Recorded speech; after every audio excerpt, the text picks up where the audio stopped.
What does a dreadful, noir, retro-futuristic society built on the idea of perfectionism and media control, and a prehistoric world filled with tribes of dinosaur people at war with each other, with themes of nature and conflict and notes of divinity and Lovecraftian horror have in common? Well, for starters, they were both conceptualized and crafted by one man, David James Armsby. David has a knack for many things: dinosaurs, art and film, and most notably for this video, creating well thought out animated short films almost exclusively by himself. Howdy, my name is Tyrannus Oris, son of Chuck and Oris. Listen, it's a common mistake, he doesn't take it personally. But you could just call me Butter. Today I'm finally doing another artist spotlight video. I haven't done one of these in... oh my god, almost a year and a half? Better late than never, I guess. The artist of the hour is of course David James Armsby. Before I continue, his YouTube link should be the top one in the description, so please go check out his stuff if you haven't already. There's so much stuff over there. And big spoiler warning for these projects on screen. I won't summarize too much, but there are a few twists and reveals that I'll mention for the sake of analysis. Known for the animated shorts on his YouTube channel, Dead Sound, David's been hard at work for over 10 years, crafting some amazing films that have garnered quite the audience. But for this video, I'm going to be focusing on an aspect I don't see too many people hyping up all the time when it comes to his work: world building. Yes, a core piece of any great story, how you set up the world, whether big or small, can make or break good fiction. And in the case of Dead Sound's many animated series, the amount of depth and focus given to the locations and states of life are what really catch my attention. But to start, let's take a trip all the way back to Dead Sound's first short released back in 2014, Paperback. A quick short film about a girl's loving tale of how her parents fell in love. The subversion of expectation and setting up this stylized paper world with faceless people, and showing off both explicit and nuanced emotion just to cut to a more realistic world of a child with her caring family, shows a type of creativity that goes easily unseen. And knowing that this is a part of the journey that builds into these two worlds is so bizarre and funny and also natural to the roadmap of artistry. Now, I said Paperback is the first short on his channel, and that would be correct, but his first attempt at creating a full animated short film was posted a couple months later, Parallel Chapter 1. David jumped right into the deep end and used the entire process learning to write, rig, model, light, and animate to create a full piece rather than going at it individually. And although hearing him talk about how difficult and time-consuming a process this was gave my blood pressure a little spook, it really is a monumental feat to start with little to no experience and end up with a cohesive piece of media. And it further serves as a perfect reference point for growth in animation, style, story, and most notably for me, world building. Moving up through his filmography, David made a few standalone shorts and the 5-part comedy series Lodgings, which is about a man and his dragon friend constantly butting heads, which is somehow, after almost 10 years, still pretty funny. Thesaurus! And the guards are all like, nope, and the adventurers all like, I can't fly, Jonah. After this, though, he created a couple of highly viewed videos like the CGI Rick and Morty short where they make a dinosaur and then freak out about making a dinosaur, and Redone, a post-apocalyptic story about a roboraptor exploring a flourishing world extinct of humans. After exploring his craft and working on multiple different art forms, he returned to the core of his channel, creating the first in a series of viral videos known as the Autodale series. Titled Being Pretty, it has its fucked up little fingers all over what the idea of this analysis is about. World building is the strongest quality that I've found on the Dead Sound channel, and while it was well shown in previous shorts, this series took it and cranked it up to an 11.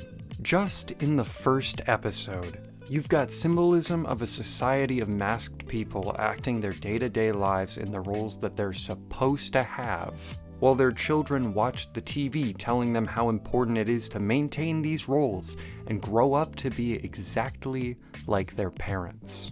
After this TV program, we get to see a less sugar-coated version of the societal structure in a scene that is genuinely uncomfortable to look at. Two sides of the same world, two different feelings of uneasiness, all given to you in 3 minutes. Ending off with a shot of the creepy mother being that lies in the center of this city leaves a million questions to be answered. 3 minutes, and they've set up a narrative that can be molded into hundreds of different conflicts and storylines, a world that leaves more to be uncovered, and a style that can very clearly hook people in for more. And by God, it did. Episode 2 released and answered a few questions and left a couple hundred more. Boom, you've got a person rebelling. You've got to look into this creepy entity running this city, and mentions of monsters? Hold on, like actual creatures? A storybook once again showing off Autodale as a wonderful and safe place just like the TV, continuing that theme from before, and then again with the robots that keep them under control being turned into a cute TV mascot and kids' toys in the next episode. One of the most mindfucky ones has to be Don't Feed the Freaks. It's from the perspective of somebody outside looking in, thinking of this city as a great paradise and wondering why all these monsters aren't actively hunting it down. But when he enters the city, it's shown that he's a monster himself. Or at least, that's what the people inside see him as. But it's here that we get the biggest perception shift in the world, and it really spells out how each of these characters have a similar viewpoint on this city. It's safe. It's perfect.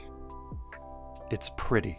After a detour to make a precursor to his next series, Dinosauria, more on that later, as well as this cheesy 80s cyberpunk drama about a dad who lost himself for revenge, with a dinosaur in it as well, because David returned to the world of Autodale. Model Citizen was almost a redux of being pretty, showing another educational program talking about the cycle of life in the city, and further emphasizing the subservience that everyone, including those who have been purged from the society, is okay with. But I think my favorite of this series has to be Friendly Shadow. It takes aspects and lore built up in each episode and puts a brand new detective spin on it, with a robot coded to think like a comic detective on the case of a monster attack. Get a load of Nick Valentine over here. Oh, what, you gonna go rattle up old Skinny Malone? Please tell me somebody here has played Fallout 4. I'm gonna look like a huge jackass otherwise.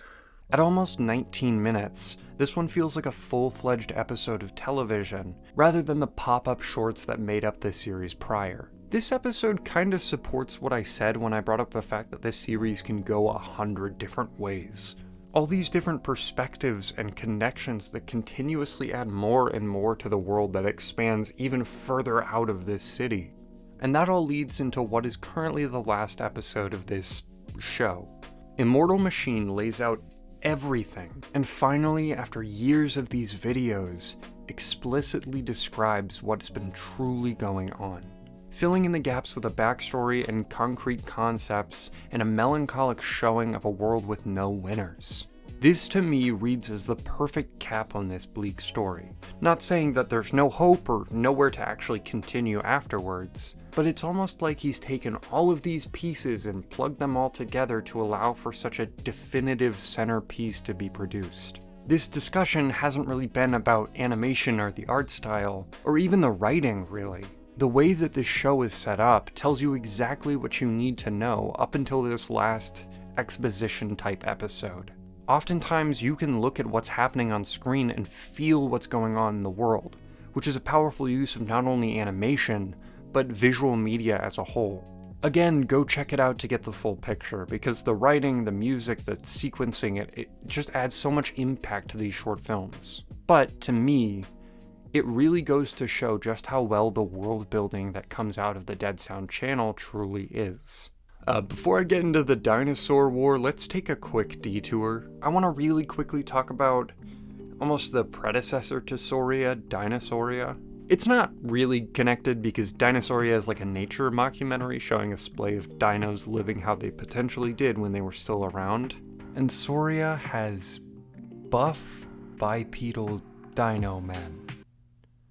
Yeah, there's a bit of a difference there. Dinosauria is a beautifully made visualization of dinosaurs. It's simple on the surface and yet elegant and also gritty with its themes. They integrate so much emotion into these creatures that it's hard not to get attached to them in the short amount of time they're on screen.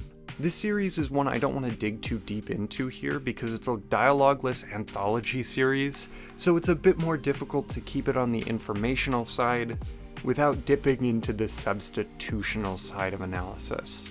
This miniseries almost feels like David's bread and butter. He gets to set up little chunks of the world showing off great interactions and deep feelings, all while using dinosaurs, which, if you haven't noticed by now, is this guy's favorite thing on the planet. Probably. I mean, there's a scaled creature in almost every single project he makes. Dude, I wish I was big into dinosaurs if it meant I got even a fraction of the passion and drive this guy has. I'm stuck with Pokemon, Digimon, and robots. Well, you know what? I guess birds are actually pretty close to dinosaurs. This 5-parter ties back to Dead Sound having fantastic world-building capabilities. They set up little pockets of nature, introduced hierarchies and relationships between the creatures, and used environmental details to push certain sentiments at you, all while telling a gripping story about creatures we have never seen with our own 2 eyes in our entire lives, and using no dialogue to do it. It's very well executed, and every story serves as a fresh individual piece of a larger history. And that all leads to David's most recent work, Sauria. Much like Dinosauria, Sauria's world is wild and ruthless, but it's also filled with dangerous factions, unforgiving forces of nature, and terrifying otherworldly beings that are each at the root of the 3 stories he's created for the miniseries. I want to take a second to point out one of my favorite parts of this series, and that's the, framework of it. I have individual thoughts and opinions about each episode, but as a 3-part piece of art, the way that each episode takes a chunk out of the whole pile that makes up Sauria is so sick. The first, a story of 2 warring factions with the more primal, naturistic side taking the focus, and having a man versus man conflict.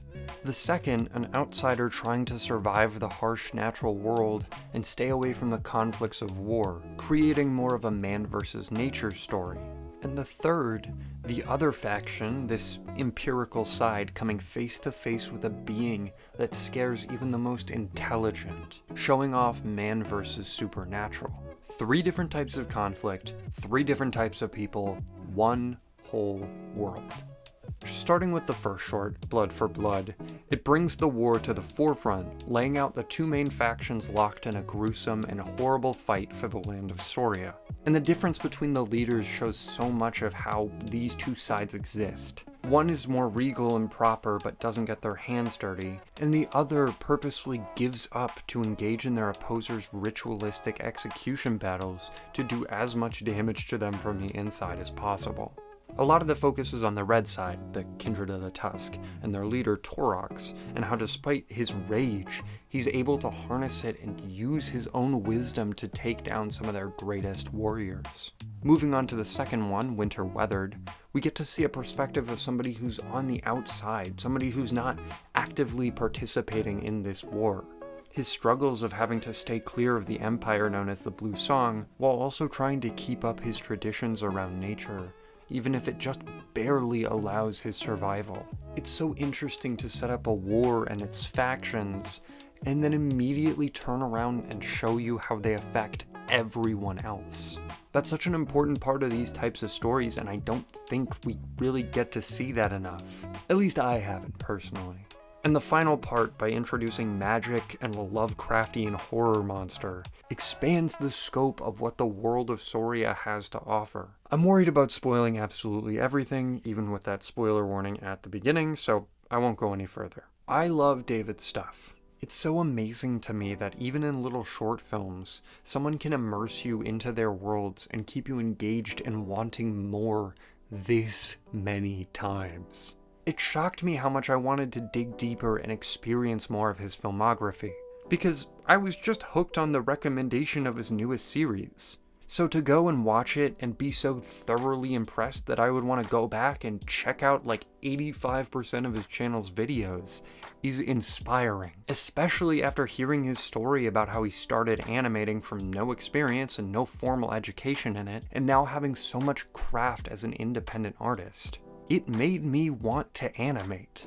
Unfortunately, I was stopped by my own self-doubt by thinking, I'd love to, but I can't draw. But that brings me to my absolute favorite part of this experience. It should be watching the full shorts because that's what the artist spends his time on. But when that gave me a little creative boost, watching all of his making of videos and listening to his creative process and his thoughts about the things that he makes while I finished up writing this script gave me an even bigger one. I went out and I finally bought another sketchbook after half a year of giving up. I want to do better, and I can attribute my next step in that process to David. So if by some chance he is here and watching this, thank you. And to everyone else, go check out the stuff over on the Dead Sound channel.